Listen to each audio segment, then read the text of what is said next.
Okay, it's day 80, January 8th, 2018. Part 1. The world will hold its breath over the next week until the 15th.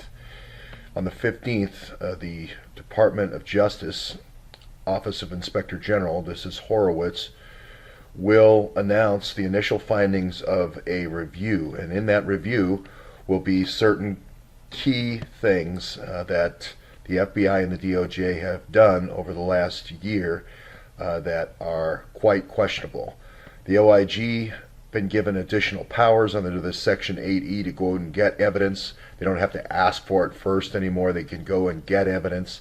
This was a provision brought in to sick the dogs on Trump, and it's actually turning around back on the original conspirators.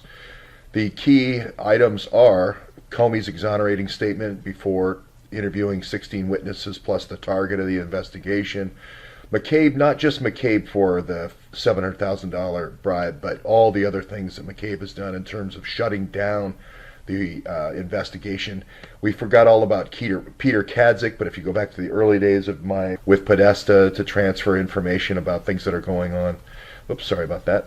And then, of course, you've got the leaks, Comey leaking information to the New York Times, which again, for the purposes of political assassination, is not so good. Now, the thing they left off here, which I think is the most important thing in American history, it'll be the only time in American history where a federal agency has ever used a false court proceeding, a false warrant, a completely false warrant, to try to overthrow an election. Not only influence an election, which would have been in the summer, but then to try to overthrow the results of an election. This will be the first and only time in American history that's ever happened.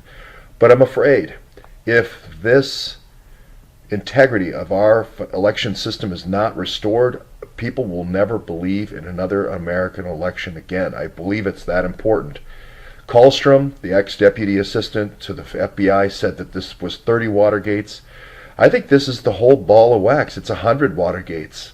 It's either elections work and factions and secret agents and different folks like Bannon meeting in London and bringing over spies so the FBI can use these to do wiretaps to get FISAs. Is that really going to be the legacy of the 2016 election? Can you really leave it at that? Or will people not ever believe in elections again? You have to restore the faith and confidence in the American people with a review that basically calls out this PP FISA and says this was an attempt both during the election and after the election to overthrow the election.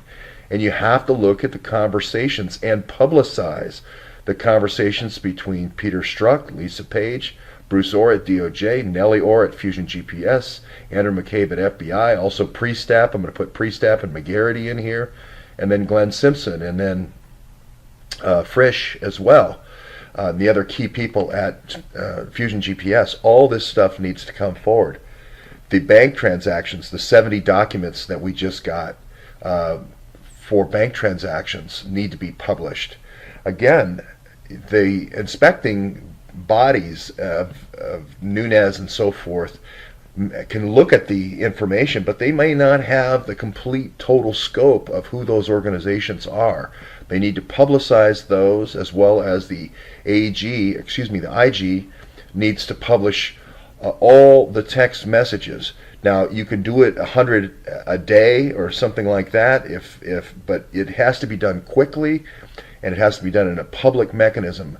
I believe this week. I believe that these text messages should be made available as soon as possible in a trove to allow the public to look at them, because if they really are not going to be produced until January 11th, that only gives 4 days, and 2 of those days being weekend days, for the IG to then summarize and analyze and then write a report.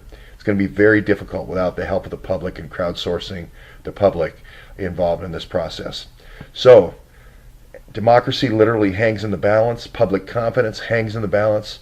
Treason maybe have occurred here. Again, the old MO of accuse someone of treason if you commit treason. Accuse the president's son of treason if you commit treason. If you're investing money for Navy drug runners. No, that's not how it works. This is truly treason, and democracy truly hangs in the balance.